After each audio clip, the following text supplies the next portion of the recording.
Halo semuanya, selamat datang.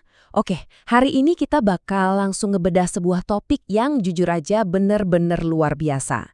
Lewat analisis mendalam kita kali ini, kita bakal ngeksplorasi secara objektif kebangkitan fenomenal sekaligus pengaruh masif dari sosok Andi Syamsuddin Arsyad, atau yang pasti lebih kalian kenal dengan nama Haji Isam. Berdasarkan temuan-temuan investigasi dan data yang ada, di sesi bedah materi ini kita akan memetakan anatomi dari sebuah kerajaan bisnis dan oligarki kekuasaan yang mencengkram Kalimantan Selatan. Nah, ini dia rute eksplorasi kita hari ini. Pertama, kita bahas sosok sang raja dari Batu Licin. Terus, masuk ke gurita bisnis John Lynn Group, lanjut ke sisi gelap dan konflik, jejak dana dan hukum, dan yang terakhir, jaringan politik kekeluargaan. Let's go! Oke, kita masuk ke bagian pertama, Raja dari Batu Licin. Coba deh kalian perhatiin kontras yang lumayan sinematik ini.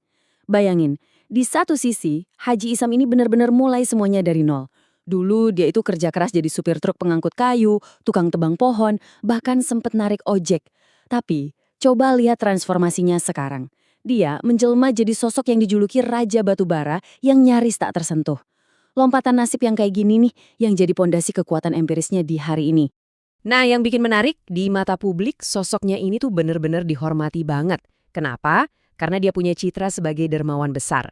Coba lihat datanya. Di akhir tahun 2022 aja, yayasannya ngeberangkatin umroh gratis buat 870 orang. Dia juga nyalurin zakat dan sumbangan sampai ratusan miliar rupiah. Dan kerajaan bisnisnya itu ngebuka lapangan kerja buat lebih dari 60.000 orang. Itu sih cukup buat menuhin satu stadion ya.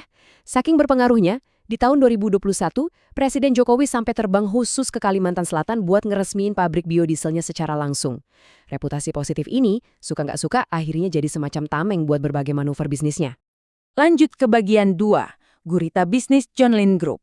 Sekarang, coba bayangin betapa raksasanya skala bisnis mereka. Kita nggak cuma ngomongin 1 atau 2 tambang ya. John Lynn Group saat ini ngantongin izin kebun sawit seluas 30.000 hektar. Ditambah lagi izin pemanfaatan hutan seluas 17.730 hektar. Luas segitu tuh ibaratnya ngegabungin beberapa kota besar jadi satu. Oh ya, sekadar info, ekspansi masif ini mulai ngebut di awal tahun 2000-an waktu dia jadi kontraktor tambang buat raksasanya Bakri Group. Dan ini nih poin krusial yang lumayan bikin melongo. Ekspansi bisnis ini menciptakan transfer kekayaan generasi yang angkanya susah dipercaya. Berdasarkan data yang tercatat, 2 anak Haji Isam, yaitu Liana dan Joni, duduk sebagai pemegang saham utama di perusahaan-perusahaan raksasa. Kekayaan yang mereka pegang dari saham ini dilaporkan tembus lebih dari 5 triliun rupiah. Padahal, usia mereka berdua waktu itu baru aja nyentuh angka 20-an tahun. Ini sih benar-benar kekuatan kapital yang absolut. Kalau mau disimpulin, gak heran dong kelompok bisnisnya dijulukin Gurita John Lynn. Cabang bisnisnya merasuk ke hampir semua nadi ekonomi Kalimantan Selatan. Mulai dari tambang batu bara, perkebunan sawit, pelabuhan, transportasi, bangun infrastruktur, sampai jasa keamanan pun mereka sediain. Lewat monopoli di berbagai sektor ini, mereka pada dasarnya ngontrol semuanya dari hulu sampai ke hilir. Kita masuk ke bagian 3, sisi gelap dan konflik.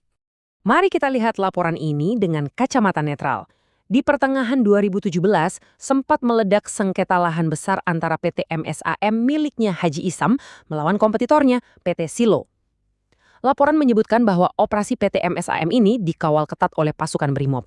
Nah, buat ngerespons itu, Silo Group merekrut mantan petinggi Kopassus jadi direkturnya. Bisa ditebak, ketegangannya langsung memuncak. Bayangin, aparat kepolisian dan militer secara harfiah sampai ikutan terseret jadi pion di konflik rebutan tambang ini. Di luar ribut-ribut sesama konglomerat, sumber independen juga mencatat beberapa kontroversi serius lainnya. Salah satu yang paling dapat sorotan itu adalah dugaan kriminalisasi terhadap Muhammad Yusuf, seorang jurnalis yang ditangkap polisi gara-gara nulis berita soal konflik lahan perusahaan.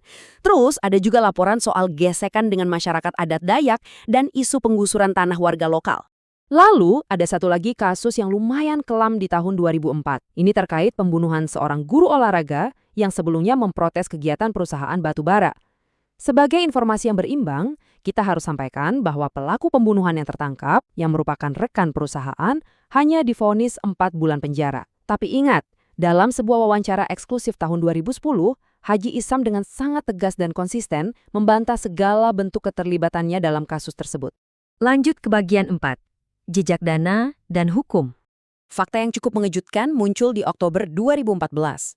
Lewat bocoran dokumen dari FinCEN, itu semacam lembaga anti pencucian uang dari Amerika Serikat, mereka mendeteksi adanya transfer internasional yang janggal banget, nilainya 100 juta dolar AS. Dari total tersebut, ada aliran dana luar biasa sekitar 710 miliar rupiah yang masuk ke John Lynn Group. Ini dikasih red flag karena jalurnya muter ngelewatin perusahaan-perusahaan cangkang di British Virgin Islands yang secara hukum bikin pemilik aslinya hampir mustahil buat dilacak. Di dalam negeri, kasus hukum juga sempat ngedekat. Skandal besar meledak waktu seorang konsultan pajak buat PT John Lynn Baratama diduga nyuap mantan pejabat tinggi pajak. Angkanya nggak main-main, nyampe 39 miliar rupiah. Manuver ilegal ini dilaporkan sengaja dilakuin khusus buat memanipulasi laporan pajak perusahaan di periode 2016 sampai 2017. Dan bagian ini nih yang bener-bener kerasa kayak adegan di film thriller. Pas tim dari KPK datang ngegeledah kantor John Lynn Baratama buat nyari barang bukti kasus pajak tadi, ada kejadian di luar nalar. Dokumen-dokumen krusialnya lenyap begitu aja. Laporan menduga bukti-bukti penting itu udah diangkut dan dilarikan pakai sebuah truk secara misterius tepat sebelum penyidik KPK nyampe di lokasi. Gila banget kan? Kita sampai di bagian terakhir, bagian 5, jaringan politik kekeluargaan. Kalau kalian mau lihat bukti visual nyata dari apa itu oligarki, coba perhatiin tabel keluarga ini. Pamannya, Sahbirin Nur, itu gubernur Kalimantan Selatan. Sepupunya, Amran Sulaiman, pernah jadi Menteri Pertanian dari 2014 sampai 2019. Kakaknya menjabat sebagai Wakil Bupati Tanah Bumbu, terus adik iparnya duduk sebagai anggota DPR RI. Ini pemetaan sistematis di mana hubungan darah benar-benar mengunci posisi eksekutif dan legislatif dari tingkat daerah sampai nasional. Pastinya, untuk mempertahankan jaringan kekuasaan segede itu, butuh modal yang nggak main-main. Dan seperti yang kita tahu, politik itu mahal. Nah, pas pemilihan gubernur tahun 2015, Haji Isam tampil jadi donatur utama buat kampanye pamannya, Sahbirin Nur. Berdasarkan catatan resmi, aliran dana dukungan kampanye ini tembus angka 9,9 miliar rupiah. Tapi strategi politik mereka nggak cuma muter di keluarga inti aja. Di Pilkada 2020, jaringan ini terkonsolidasi makin kuat waktu Gubernur Sahbirin Nur menggandeng Muhyiddin sebagai wakilnya. Siapa Muhyiddin? Beliau juga salah satu raksasa batubara. Dan uniknya, dia ini juga punya dinasti politik keluarganya sendiri yang duduk manis di DPR. Jadi kebayang dong, posisi eksekutif dan legislatif di sana itu udah ibarat perpanjangan tangan dari aliansi bisnis konglomerat batubara.